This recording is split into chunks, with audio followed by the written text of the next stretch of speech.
Now to use a foam roller on your lats, place the foam roller on the ground. Lie on one side with the foam roller underneath your armpit and perpendicular to your body.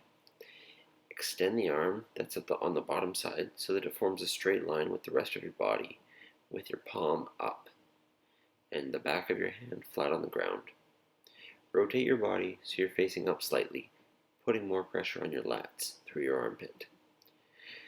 You can keep both legs extended or bend one of them if you need additional support.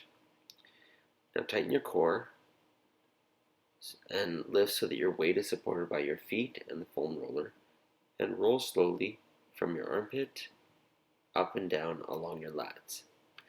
The motion should be pretty small. You don't need to roll down your entire side.